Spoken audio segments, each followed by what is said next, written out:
नमस्कार दोस्तों हम लोग एम्ब्रियोलॉजी की सीरीज चालू कर चुके थे और एम्ब्रियोलॉजी की जो सेकंड चैप्टर है गैमेटोजेनेसिस उसको हम लोग देख रहे थे। गैमेटोजेनेसिस में जो माइटोसिस डिवीजन था उसको हम लोगों ने देख लिया था। आज हम लोग शुरू करते हैं मियोसिस डिवीजन। ठीक है, मियोसिस डिवीजन और आगे की जितने भी टॉपिक्स हैं आज हम इस चैप्टर को खत्म कर देंगे। ठीक है, चलिए तो समझते हैं कि मियोसिस डिवीजन क्या है, उसको समझते हैं कि मियोसिस। अच्छा, सबसे पहले मैं बतलाया था लास्ट क्लास में कि मियोसिस डिवीजन को रिडक्शनल डिवीजन भी कहते हैं। ठीक है, तो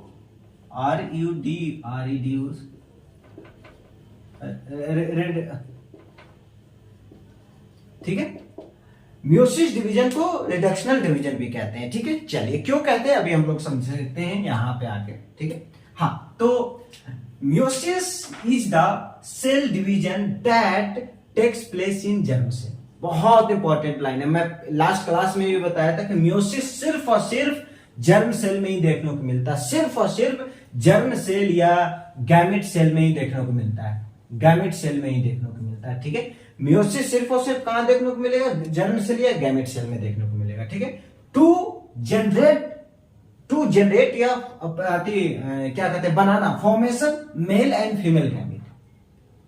मेल एंड फीमेल गैमेट को बनाने के लिए वो जो मियोसिस डिवीजन होती है, मियोसिस डिवीजन की वजह से मेल एंड फीमेल गैमेट बनते हैं और ये सिर्फ और सिर्फ जर्म सेल में ही देखने को मिलता है। अच्छा, मेल एंड फीमेल गैमेट मतलब क्या होता है? चाहे स्पर्म हो सकता है या फिर ओवम हो सकता है।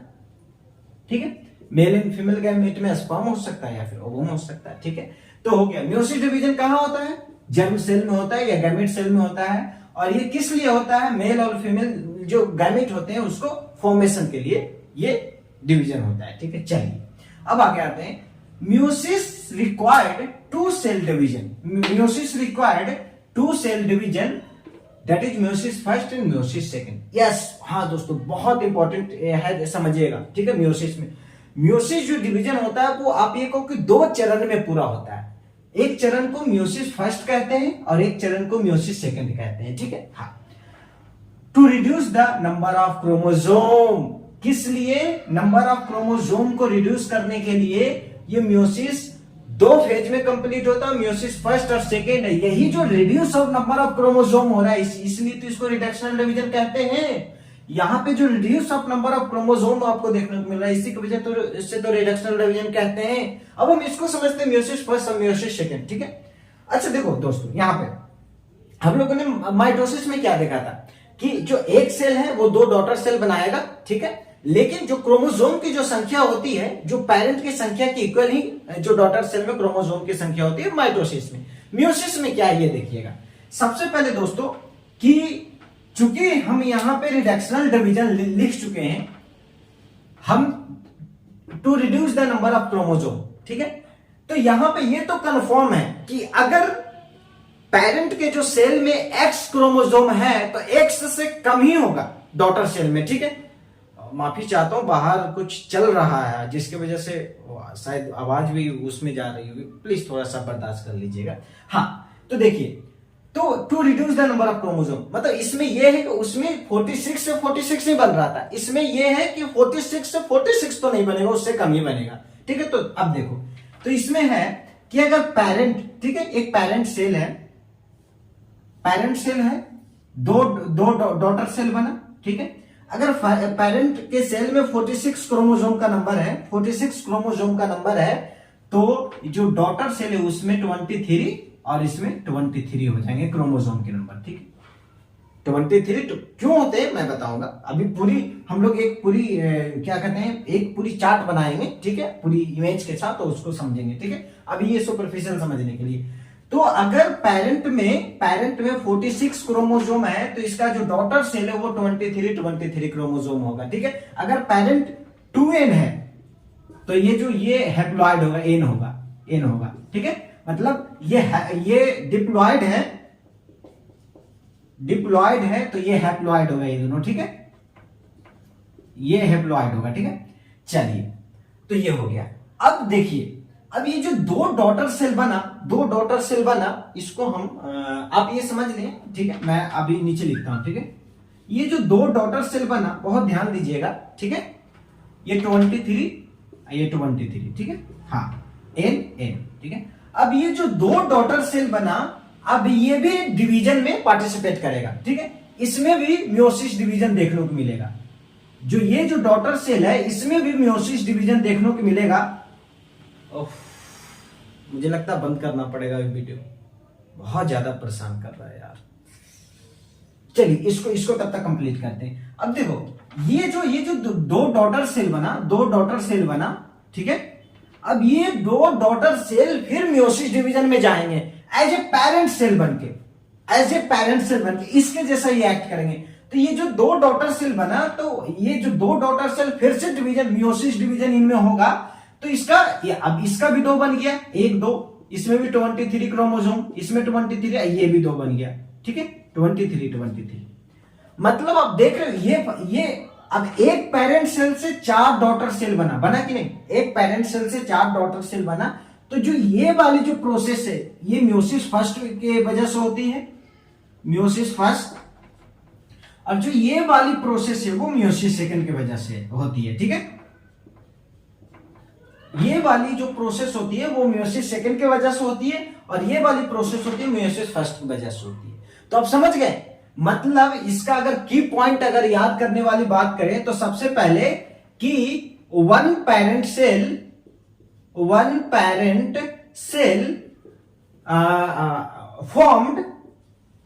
फॉर्म्ड 4 डॉटर सेल, ठीक है, 4 डॉटर सेल, समझ गए। मतलब एक पेरेंट सेल 4 डॉटर सेल बन रहा है, 4 डॉटर सेल बना रहा है, ठीक है, 1 2 3 4, ठीक है। अब सेकंड इसका की बढ़ाते हैं कि इफ क्या मतलब थी, पैरेंट इज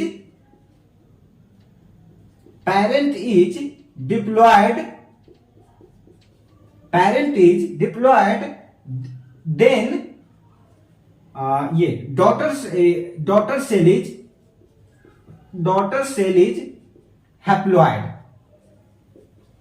हैप्लॉयड, ठीक है। अगर पेरेंट सेल, इसमें पेरेंट सेल डिप्लॉयड होता है, ठीक है, पेरेंट सेल डिप्लॉयड होता है, तो जो डॉटर सेल है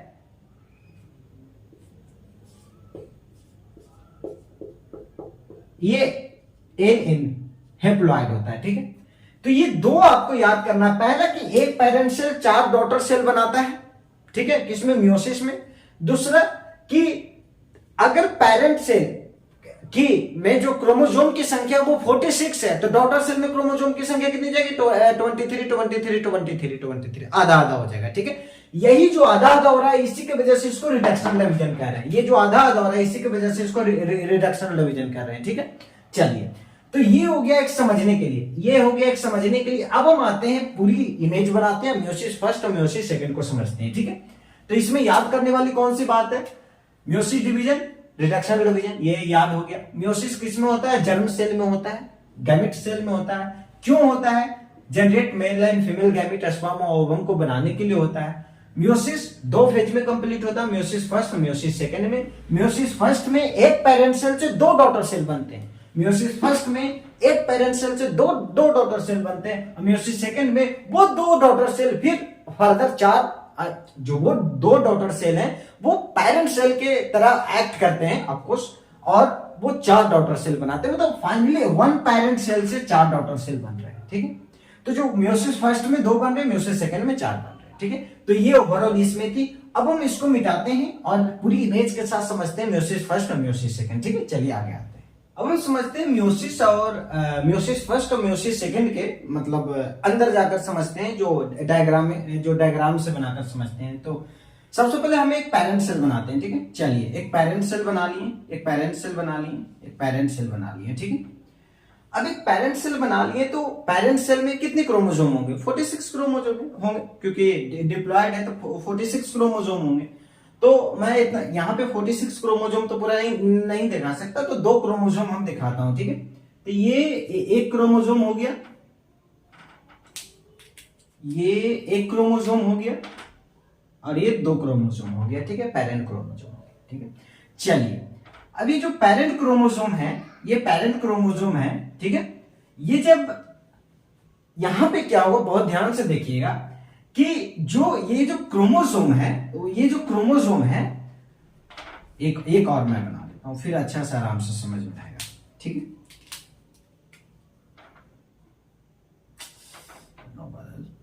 या चलिए,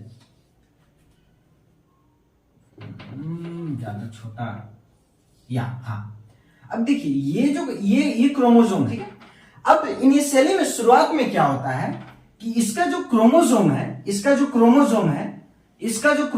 है वो रेप्लिकेट करना शुरू कर देते हैं। ठीक है, इसका जो क्रोमोसोम है वो रेप्लिकेट करना शुरू कर देते हैं और क्रोमोटिड में कन्वर्ट हो जाते हैं। ठीक है,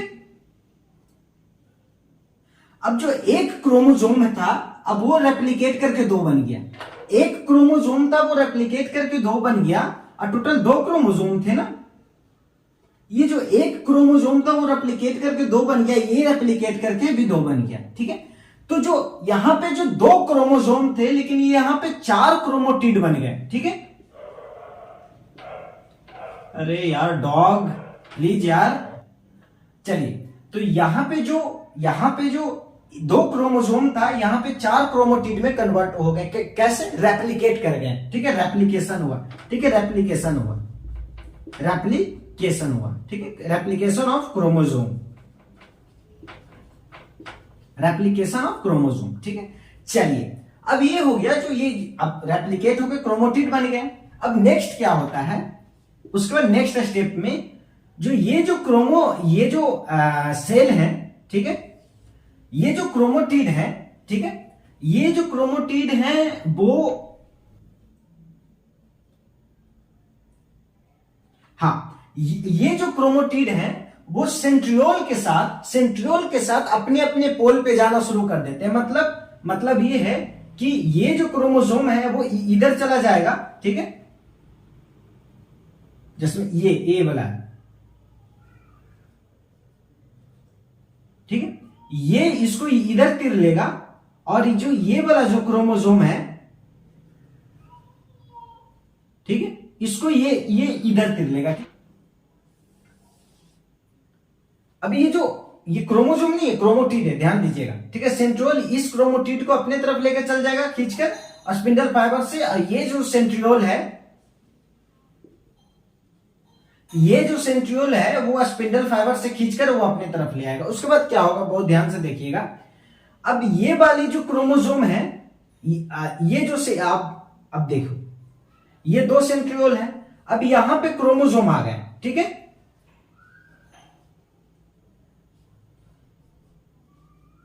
ठीक है, अब क्रोमोसोम आ गए, अपने अपने पोल पे क्रोमोसोम आ गए। ठीक है, अपने अपने पोल पे क्रोमोसोम आ गए। ठीक है, अब बात है कि अपने अपने पोल पे आ गए। अब यहां से देखो, अब यहां से ये होगा कि ये 2 सेल में बढ़ जाएगा। ये एक अलग बन जाएगा, एक अलग बन जाएगा। मतलब ये अपनी जगह पे चले गए, और उसके बाद एक ये सेल बन गया, एक ये सेल बन गया। ठीक है, एक ये सेल बन गया, एक ये सेल बन गया। ठीक है, ये एक सेल बन गया। ठीक है, ठीक है, ये एक सेल बन गया और ये एक सेल बन गया। ठीक है, चलिए, इससे 2 सेल बन गया। ठीक है, ये जो टोटल पूरी प्रोसेस हुई दोस्त, ये टोटल जो प्रोसेस हुई वो मियोसिस फर्स्ट के अंदर में हुआ।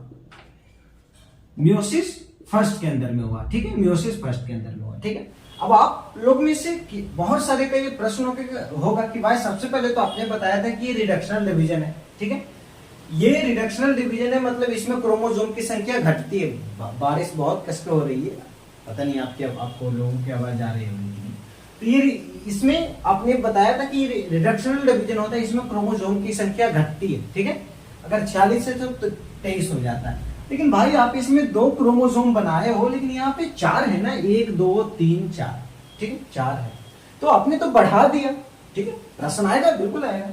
तो सबसे पहले मैं ये बता दूं कि ये क्रोमोसोम है, ये क्रोमोटिड है।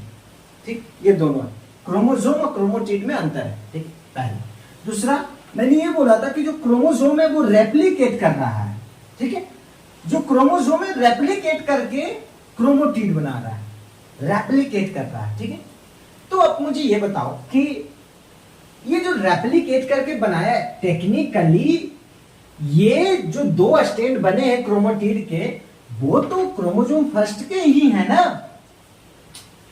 क्रोमोसोम, चलो ठीक है, ये है क्रोमोसोम फर्स्ट, ये है दो क्रोमोटिड, तो हम इसको इससे रेप्लिकेट के ये करके ये दोनों बनाए, तो ये दोनों तो सेम हो गए ना, ये दोनों तो सेम हो गए ना। मैं कहना चाहता हूं कि ये जो क्रोमोसोम है, ये क्रोमोसोम से ये क्रोमोटिड बने, तो ये दोनों तो सेम ही है, ये दोनों क्रोमोटिड तो सेम ही है, मतलब ये सेमी क्रोमोसोम है, ये एक ही क्रोमोसोम है, एक ही क्रोमोसोम से दो क्रोमोटिड बना है, वो भी दोनों कार्बन कॉपी सेम है, ठीक है। तो ये अलग अलग कैसे हो सकते हैं, अलग अलग कैसे हो सकते हैं? ये तो क्रोमोसोम फर्स्ट से बना है ना, उसी तरह क्रोमोसोम सेकंड से ये दोनों बना है। तो जब हम फोटोकॉपी करवाते हैं, ठीक है, किसी एक का फोटोकॉपी, एक ओरिजिनल है उसका दो फोटोकॉपी करवाते हैं, तो दोनों फोटोकॉपी सेम ही होता है ना। ऐसा तो नहीं कि एक में कुछ और आती वो आ गया, सेकंड में कुछ और आ गया, नहीं ना, सेम ही होता है ना। तो है तो इसी का कॉपी ना, यही इसी का है। तो वही मैं बताना चाह रहा था कि ये जो दो क्रोमोटिड बने, एक्चुअली इसमें दो क्रोमोटिड आपको दिख रहे हैं, लेकिन ये एक ही क्रोमोसोम का दो क्रोमोटिड है, मतलब क्रोमोसोम इसमें एक ही है, इसमें भी क्रोमोसोम एक ही है, ठीक है, समझ गए, समझ गए, समझ गए। तो यही मैं बताना चाह रहा था कि ये चार नहीं बने हैं, ये दो ही क्रोमोसोम है। हाँ, लेकिन ये कहिए कि यहाँ पे रेप्लिकेट इसमें क्रोमोटिड दिखा रहा है, ठीक है। अब क्यों यहाँ पे बने हैं, पर मैं मियोसिस सेकंड में अभी और वो क्लियर होगा, ठीक है।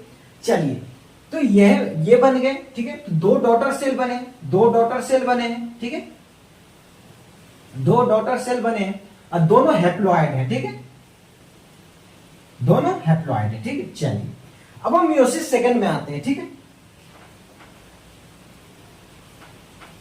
मियोसिस सेकंड में आते हैं। चलिए, अब ये दोनों डॉटर सेल एक पेरेंट सेल की तरह बिहेव करेंगे, ठीक है, पेरेंट सेल की तरह बिहेव कर दी, ठीक है।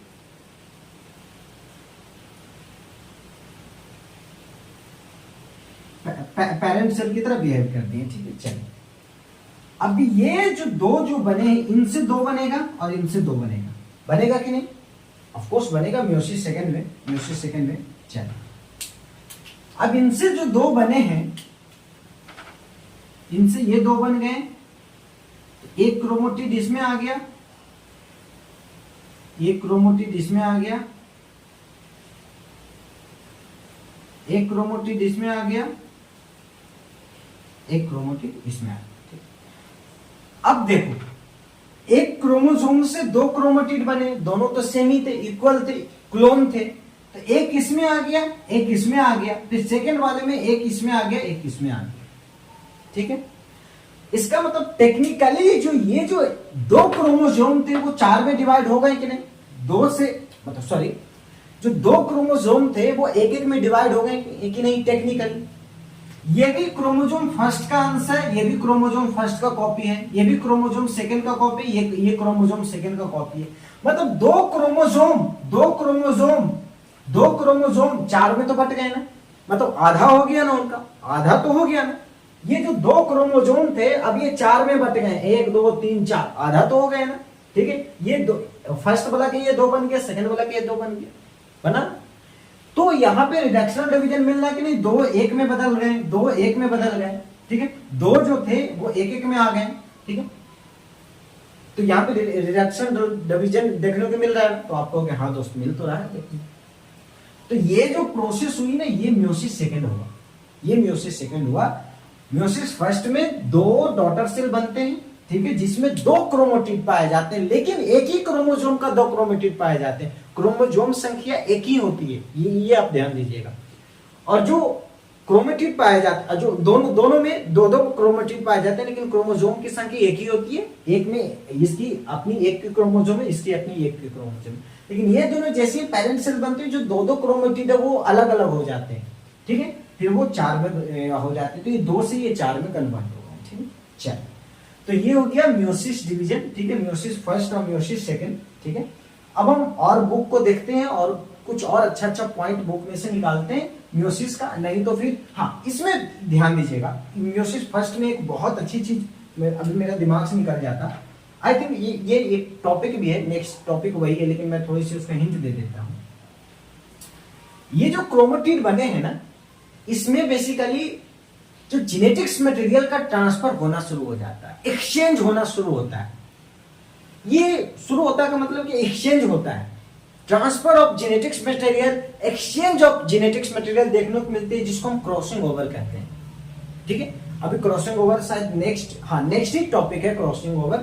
तो एक्सचेंज ऑफ जेनेटिक्स मटेरियल, ठीक है, और आप ये कैसा, हाँ, exchange of genetics material is called crossing over. ठीक है, नेक्स्ट टॉपिक पे आते हैं, क्रॉसिंग ओवर, क्रॉसओवर। ठीक है, एक्चुअली क्रॉसिंग ओवर क्रॉसओवर क्या है वो समझते हैं कि it is a critical event in meiosis first. अभी हम लोगों ने बात किया था कि exchange of genetics material, yes, that is crossing over. Exchange of genetics material को ही क्रॉसिंग ओवर कहते हैं, और इसी के वजह से आज हम आप एक दूसरे से अलग हैं, मैं अपनी बहन से अलग हूं, आप अपने भाई बहन से अलग हैं, सिर्फ और सिर्फ इसी के कारण।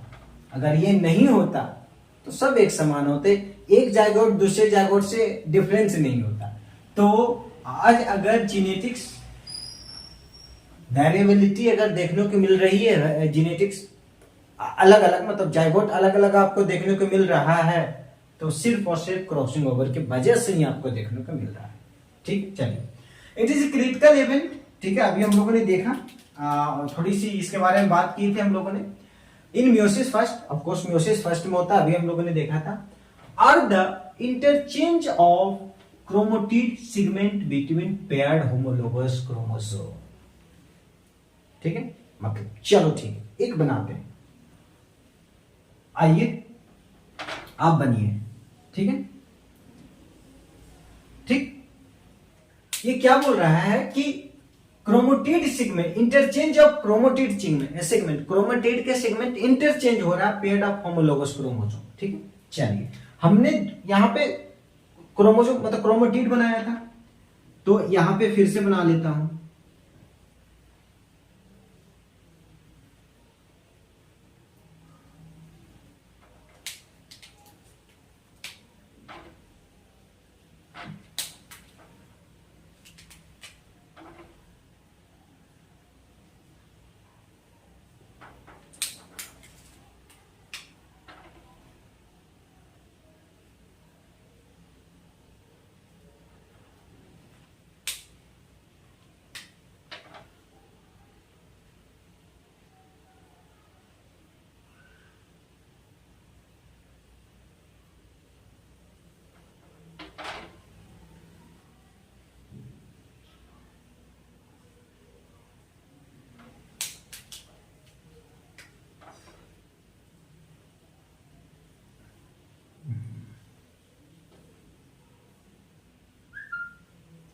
अब आप यहां पे ध्यान से देखना।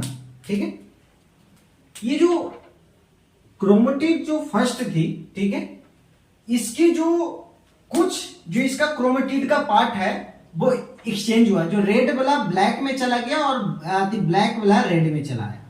ठीक है, यही इंटरचेंज हो रहा है, यही इंटरचेंज होने के वजह से दोस्तों इसी को क्रॉसिंग ओवर कहते हैं, और यही इंटरचेंज होने के वजह से आज हम एक दूसरे से अलग हैं, आज हम एक दूसरे से अलग हैं। तो यही कह रहा है कि interchange of chromatid segment, क्रोमोटिड segment का एक्सचेंज हो रहा है। ठीक है, ब्लैक वाला रेड में चला है, रेड वाला ब्लैक में चला है, बिटवीन पेयर्ड होमोलोगस क्रोमोसोम। उसके बाद नेक्स्ट आइएगा, as separation occurs point of interaction are temporary united and form X like structure called chiasma. ठीक, चलिए, ये क्या बोल रहा है? ठीक है, एक्चुअली इसको पहले लिखना चाहिए, इसको बाद में लिखना चाहिए, चलो ठीक है। फिर ये बता रहा है, जो क्याज्मा बता रहा है कि क्याज्मा क्या होता है वो बता रहा है। ये बता रहा है कि चलिए एक सेल बना दिए, ये बता रहा है कि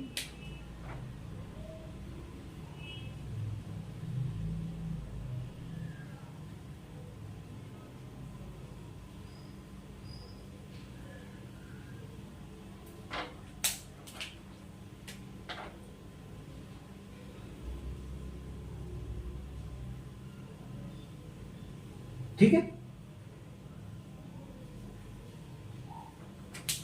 ये जो बता रहा दोस्तों कि यहां पे एक्स लाइक स्ट्रक्चर फॉर्म हो रहा है, यहां पे एक एक्स लाइक स्ट्रक्चर फॉर्म हो रहा है,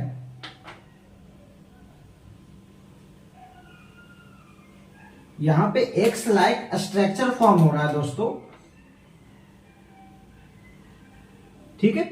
यहां पे जो एक्स लाइक स्ट्रक्चर फॉर्म हो रहा है इसी को क्याज्मा कहते हैं, इसी को क्याज्मा कहते हैं। कहना चाह रहा है कि as separation occurs point of in interchanges are temporary united, temporary united, ठीक है, ध्यान दीजिएगा, बहुत अच्छी वर्ड लिखी, and from X link structure, और वो जो एक्स लिंक स्ट्रक्चर फॉर्म कर रहा है, एक्स लिंक स्ट्रक्चर फॉर्म कर रहा है, एक्स लिंक स्ट्रक्चर फॉर्म कर रहा है, ठीक है, कॉल्ड क्याज्मा, कॉल्ड क्याज्मा, ठीक है, कॉल्ड क्याज्मा, ठीक है। अब यहां तक आ गए। अब अप्रोक्स 30 से 40 cross over of different point occurs, ठीक है, 30 से 40 क्रॉस ओवर डिफरेंट पॉइंट में देखने को मिलता है क्रोमोसोम में, ठीक है। चलिए, तो ये क्रॉसिंग ओवर क्या हो गया कि interchanges of genetics material, interchanges of chromatid segment, जिसके वजह से दोस्तों क्या होता, बहुत इंपॉर्टेंट है, इसको आप लिख लीजिएगा कि जीनेटिक्स वेरिएबिलिटी, जीनेटिक्स वेरिएबिलिटी देखने को मिलता है, मतलब डिफरेंशिएशन देखने को मिलता है। आज एक जायगोट दूसरे जायगोट से अलग है, अगर आज एक इंसान दूसरे इंसान से अलग है तो सिर्फ और सिर्फ ये क्रॉसिंग ओवर एंगल के कारण हो रहा है, वरना हम लोग सब सेम होते हैं, ठीक है। तो ये इसकी जो क्रॉसिंग ओवर का जो रिजल्ट है वो क्या है, जीनेटिक्स वेरिएबिलिटी, ठीक है। चलिए, तो यही इसमें समझ, हाँ यहां पे लिख देते हैं कि interchange of chromatid segment,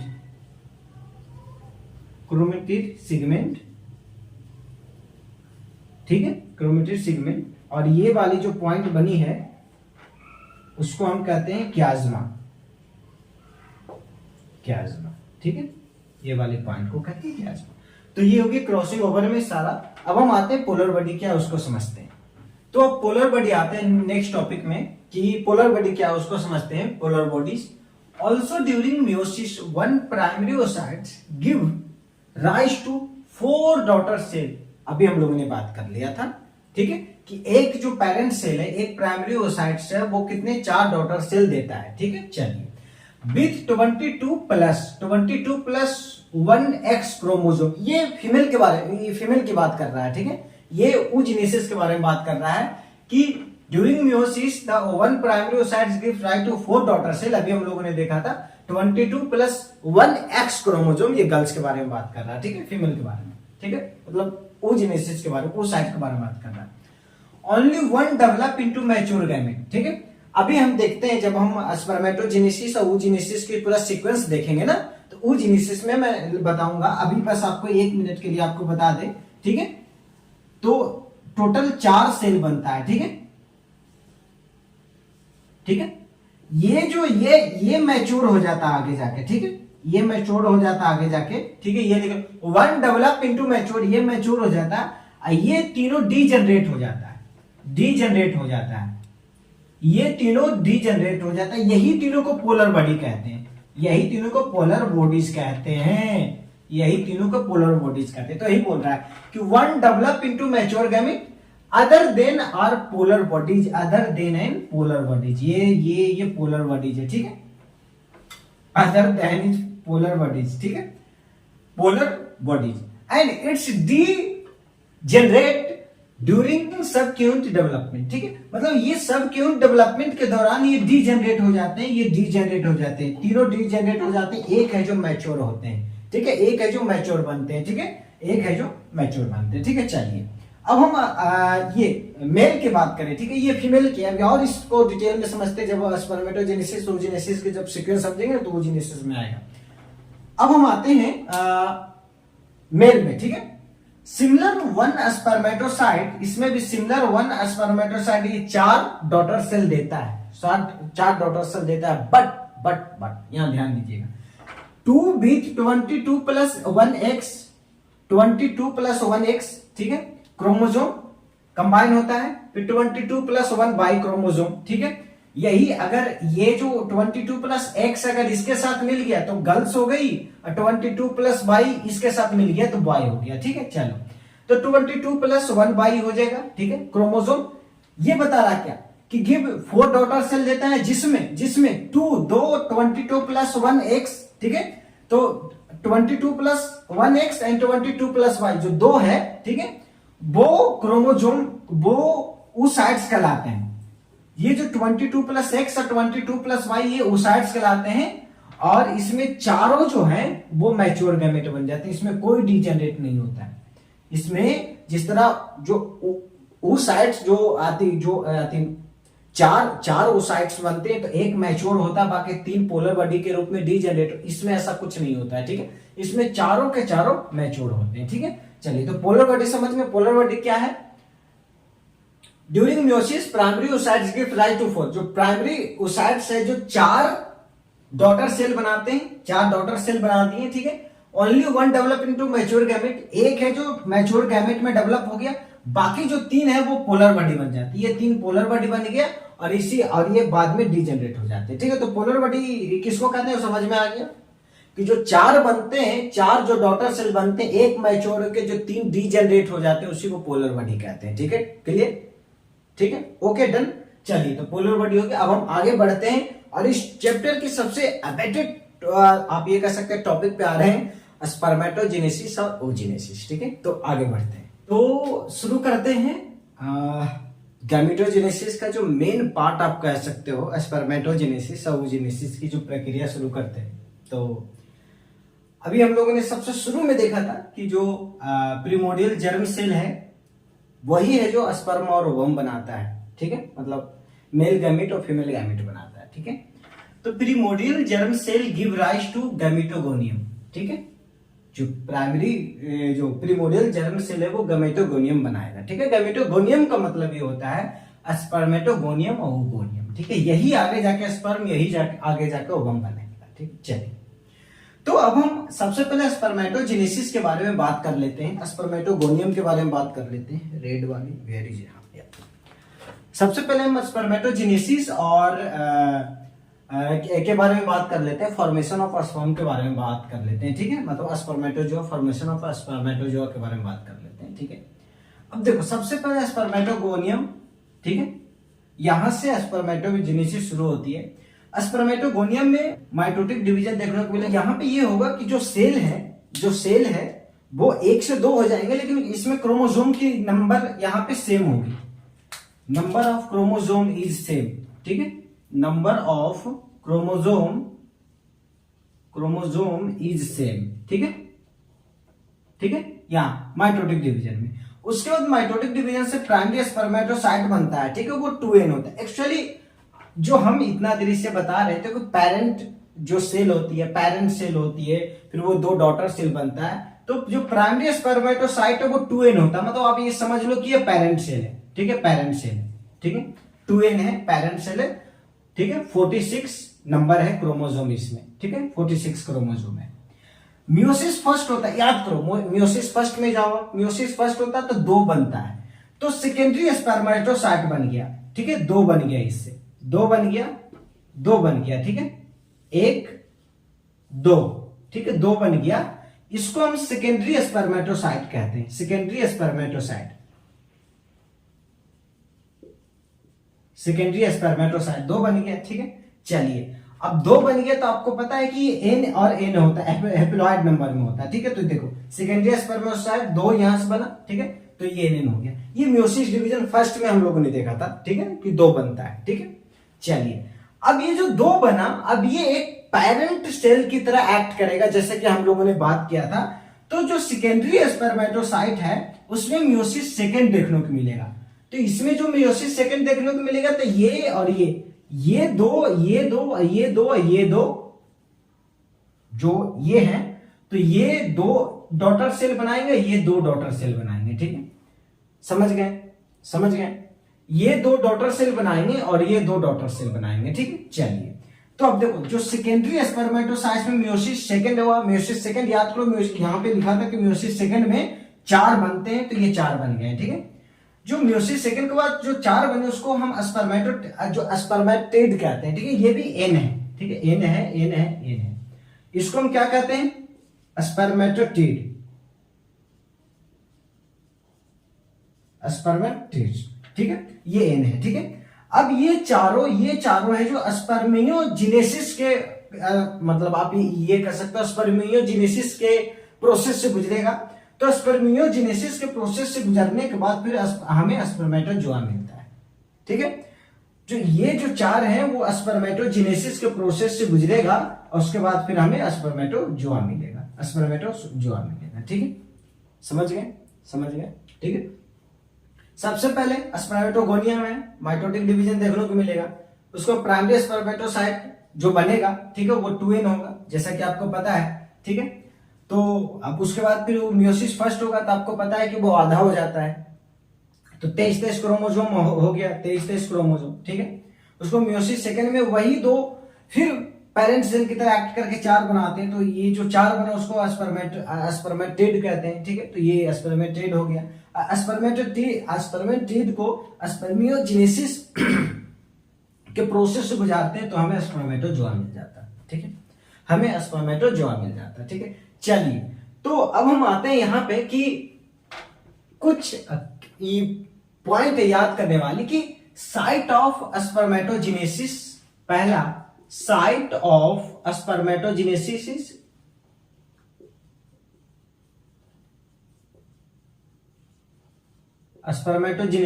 is कहां होगा, कहां देखने को मिलता है? सेमनीफेरस टेबुल, सेमनीफेरस टेबुल्स, ठीक है। कहां देखने को मिलेगा हमें? सेमनीफेरस टेबुल्स में स्पर्मेटोजेनेसिस देखने को मिलेगा, ठीक है। अच्छा, टाइम कितना लगता है स्पर्मेटोजेनेसिस में? टाइम कितना लगता है? तो इसमें टाइम मतलब आप 70 to 74 आवर्स, मतलब आप 72 आवर्स लिख दो। कोई बुक में 74 आवर्स, तो ऐसा करते हैं 72 to 74 आवर्स लिख देते हैं, ठीक है। इसका जो टाइम है 72 to 74 आवर्स लगता है, ठीक है, ये पूरी प्रोसेस होने में, ठीक है, स्पर्मेटोजेनेसिस होने में, ठीक है। अच्छा, एक स्पर्मेटोगोनिया कितना स्पर्मेटोजोआ बनाएगा? एक स्पर्मेटोगोनिया कितना स्पर्मेटोजोआ बनाएगा? तो अप्रोक्सीमेटली, मतलब आप ये कहते हो अप्रोक्सीमेटली 60 to 80। अब डिपेंड करता है कि कितने साइकिल चल रहे हैं, ठीक है। आप कोई बुक में तो 512 तक लिखा हुआ है कि अगर 5 to 7 साइकिल में जाएगा तो 5 to 7 साइकिल अगर चलेगा तो आप समझ लो 64 to 512 स्पर्मेटोजोआ बनाएगा, ठीक है। तो ये हो जाता है। तो ये कुछ याद, ये कहां होता है? सेमनीफेरस टेबुल्स में होता है। टाइम 72 से 74 घंटा लगता है। और एक स्पर्मेटोगोनिया कितना स्पर्मेटोजोआ बनाएगा? तो 64 to 512, ठीक है, 64 से 512, ठीक है। तो ये हो गया स्पर्मेटोजेनेसिस, ठीक है। अब हम आते हैं oogenesis पे। चलिए, तो अब हम आते हैं इस चैप्टर की आखिरी टॉपिक पे, oogenesis पे, ठीक है। तो oogenesis क्या, उसको समझते हैं कि अभी तो हम लोगों ने फिर यहीं से शुरू करेंगे, ठीक है। प्रीमोर्डियल जर्म सेल गैमेटोगोनियम बनाता है, जिसमें स्पर्मेटोगोनियम बनाता है, ओगोनियम बनाता है। अभी हम लोगों ने स्पर्मेटोगोनियम का सारा चीज देख लिया। अब हम आते हैं ओगोनियम में, ठीक है। अब देखो, एक्चुअली ये जो फीमेल में जो आप ये कह सकते हैं कि फॉर्मेशन ऑफ जो ओवम होता है, एक्चुअली वो इंट्रायूट्राइन लाइफ से ही शुरू हो जाता है, ठीक है, बिफोर बर्थ, मतलब इंट्रायूट्राइन लाइफ,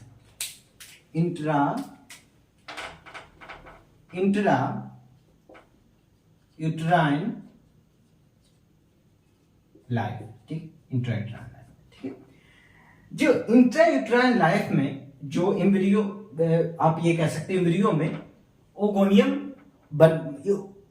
बनता है, ठीक है, ओगोनियम बनता है। ओगोनियम आगे जाके प्राइमरी ओसाइट में कन्वर्ट हो जाता है, जो 2n होता है, ठीक है, ये ध्यान दीजिएगा। ओगोनियम रहता है, ओगोनियम बनता है जो प्राइमरी ओसाइट्स में कन्वर्ट हो जाता है, जो 2n बनता है, ठीक है। अब ये जो 2n बनता है ना, तो यहीं पे मियोसिस फर्स्ट होता है, ठीक है, मियोसिस फर्स्ट, ठीक है। अब मैं बोल रहा हूं म्योसिस फर्स्ट होता है, तो यहाँ पे म्योसिस फर्स्ट स्टार्ट होता है लेकिन कंप्लीट यहाँ पे नहीं होता है, ठीक है। दोस्तों बता दूं कि हम लोग अपने माता जी के मतलब माता जी के यूट्राइन में रहने से पहले, यूट्रस में रहने से पहले हम लोग नानी के यूट्रस में थे, ठीक है। आप सोचो, ये जो हम बात कर रहे हैं ना, ये अगर हम लोग अपनी माता जी के बारे में सोचें तो माता जी का भी कभी इंट्रायूट्राइन लाइफ हुआ करता होगा। ऑफ कोर्स वो भी कभी इम्ब्रियो के स्टेज में थी, और जब इम्ब्रियो के स्टेज में थी तो वो नानी के पेट के अंदर थी, ठीक है। तो आप ये सोच लो कि हम लोग अपने माता जी के पेट के अंदर, हम लोग अपने नानी के पेट के अंदर थे, समझ गए। हाँ, तो अब देखो ओगोनियम बना, ओगोनियम प्राइमरी ओसाइट में कन्वर्ट हो जाता है जो ट्विन होता है, ठीक है। बहुत ध्यान देने वाली बात है, ध्यान दीजिएगा। उसके बाद यहाँ पे म्योसिस जो स्टार्ट होता है, लेकिन अरेस्ट हो जाता है इन प्रोफेज 1 में। म्योसिस के फेजेज होते हैं, ठीक है, 12th में, क्योंकि बुक में इतना डीप दिया हुआ नहीं है तो मैं गया नहीं, ठीक है। म्योसिस के भी जिस तरह अतिमाइटोसिस के हम लोगों ने फेज देखा था, प्रोफेज फर्स्ट, प्रोफेज, मेटाफेज, एनाटेलो, ये सब देखे थे। तो इसी तरह जो म्योसिस का भी फेज होता है, क्योंकि meiosis 2, meiosis first, meiosis second में चलता है। तो जो म्योसिस फर्स्ट वाले होते हैं, प्रोफेज फर्स्ट, मेटा फर्स्ट, एना फर्स्ट, वो जो फर्स्ट में चलते हैं, ठीक है। चलिए, तो जो म्योसिस फर्स्ट स्टार्ट होता है लेकिन प्रोफेज फर्स्ट में आकर वो अरेस्ट हो जाता है, वो भी प्रोफेज फर्स्ट के कौन सा फेज, डिप्लोटीन में आकर अरेस्ट हो जाता है, ठीक है। ये बुक में नहीं लिखा है, लेकिन चलिए, ये डिप्लोटीन में जाकर अरेस्ट हो जाता है, ठीक है। कंप्लीट नहीं हुआ, शुरू हो गया। उसके बाद ड्यूरिंग चाइल्डहुड पूरी जो ओवेरियन, जो ओवरेज होती है वो इनएक्टिव होती है, चाइल्डहुड में पूरी इनएक्टिव होती है। लेकिन जैसे ही प्यूबर्टी आता है, एलएच राइज करता है, एलएच जो हार्मोन है वो राइज करता है, उसके वजह से ओवुलेशन होता है। और ओवुलेशन के बाद सेकेंडरी ओसाइट और प्लस फर्स्ट पोलर बॉडी बनता है, ठीक है, वो रिलीज होता है। बीच में अरेस्ट हो गया था, ठीक है, प्रोफेज फर्स्ट में। चाइल्डहुड में ओवरी इनएक्टिव होती है, तो वहां पे भी ये कंप्लीट नहीं हो पाया। कंप्लीट कहां होता है? प्यूबर्टी में होता है। ये क्वेश्चन पूछा जा सकता है कि मियोसिस फर्स्ट स्टार्ट कहां पे होता है? oogenesis में, और कंप्लीट कहां पे होता है? स्टार्ट कहां पे होता है? इंट्रायूट्राइन लाइफ में ही होता है, ठीक है, प्राइमरी ओसाइट्स के बाद ही इंट्रायूट्राइन लाइफ में होता है। लेकिन वो कंप्लीट कहां होता है? प्यूबर्टी में आकर होता है, ठीक है। वो कंप्लीट कहां होता है? प्यूबर्टी में आकर होता है, ठीक है। चलिए, अब ये जो मियोसिस जो फर्स्ट है वो यहाँ पे कंप्लीट हुआ तो क्या बना? अब इमेजिन करो, मियोसिस फर्स्ट कंप्लीट होता है तो एक पेरेंट सेल से 2 डॉटर सेल बनता है, तो सेकेंडरी ओसाइट बन गया, ठीक है, जो एन कहलाया, ऑफ कोर्स एन, और फर्स्ट पोलर बॉडी यहां पे बनता है। प्राइमरी ओसाइट्स कहलाया, ठीक है, और फर्स्ट पोलर यहां पे बनता है, ठीक है। चलिए, सॉरी, सेकेंडरी ओसाइट, सॉरी, हाँ, तो सेकेंडरी ओसाइट्स बना और फर्स्ट पोलर बॉडी यहां पे बना, ठीक है। अब ये जो सेकेंडरी ओसाइट रिलीज, जो अब इसमें मियोसिस सेकंड देखने को मिलता है, जो सेकेंडरी ओसाइट जो रिलीज हुआ उसमें मियोसिस सेकंड देखने को मिलता है, और मियोसिस सेकंड फिर से अरेस्ट हो जाता है मेटाफेज सेकंड में। मियोसिस का जो मेटाफेज जो सेकंड जो फेज है, ठीक है, मियोसिस 2 के मेटाफेज सेकंड वाले फेज में फिर से जो ये है मियोसिस जो सेकंड है वो अरेस्ट हो जाता है। ये मेटाफेज सेकंड किसका है? मियोसिस 2 का ही एक फेज है, मेटाफेज सेकंड में ये अरेस्ट हो जाता है, रुक जाता है। और जब फर्टिलाइजेशन की प्रोसेस होती है, जब फर्टिलाइजेशन की जब प्रोसेस होती है, तब मियोसिस सेकंड जाकर कंप्लीट होता है, तब मियोसिस सेकंड जाकर कंप्लीट होता है। अब आप में से बहुत सारे का प्रश्न होगा कि भाई अगर फर्टिलाइजेशन ना हुआ तो क्या होगा? यार तब कार्पस लुटियम बन के बाहर आ जाता है। अगर ना हुआ fertilization, if fertilization is not occurs, then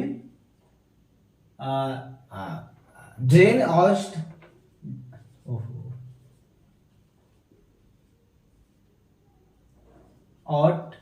of the body in the form of corpus luteum, ठीक है। अगर फर्टिलाइजेशन ना हुआ तो वो कार्पस लुटियम के फॉर्म में, मतलब कार्पस लुटियम बन के वो शरीर से बाहर, मतलब मेंसेस के थ्रू शरीर से बाहर वो ड्रेन आउट हो जाता है, ठीक है। चलिए, तो ये समझ में, oogenesis समझ में आ गया। oogenesis में समझने वाली बात है कि जो म्योसिस फर्स्ट है वो इंट्रायूटेराइन लाइफ में शुरू होता है, लेकिन वो अरेस्ट हो जाता है कब, फिर प्यूबर्टी एज में वो उसका कंप्लीट होता है। और जैसे वो कंप्लीट होता है सेकेंडरी oocyte बन जाता है और ओवुलेशन के वक्त ये रिलीज हो जाता है। ठीक है, ओवुलेशन के बाद वक्त रिलीज हुआ, इसमें म्योसिस सेकंड हो गया, लेकिन म्योसिस सेकंड को भी अरेस्ट कर देता है जो मेटाफेज सेकंड, म्योसिस का मेटाफेज सेकंड है वो म्योसिस सेकंड को अरेस्ट कर देता है। और ये पूरा कब होता है, जब फर्टिलाइजेशन होता है तब पूरा होता है। अगर फर्टिलाइजेशन नहीं हुआ तो वो कार्पस लुटियम के थ्रू बाहर निकल जाता है, कार्पस लुटियम बनकर बाहर निकल जाता है। ठीक है, मेंसेस के थ्रू। तो ये हो गया oogenesis। ठीक है, तो दोस्तों गैमेटोजेनेसिस जो सेकंड चैप्टर थी एम्ब्रियोलॉजी की, उसमें जो इंपॉर्टेंट पॉइंट था वो हम लोगों ने डिस्कस कर लिया। ठीक है, ऑफकोर्स कुछ पॉइंट छूटे हुए हैं, मुझे लग रहा है कि वो उतनी इंपॉर्टेंट नहीं है।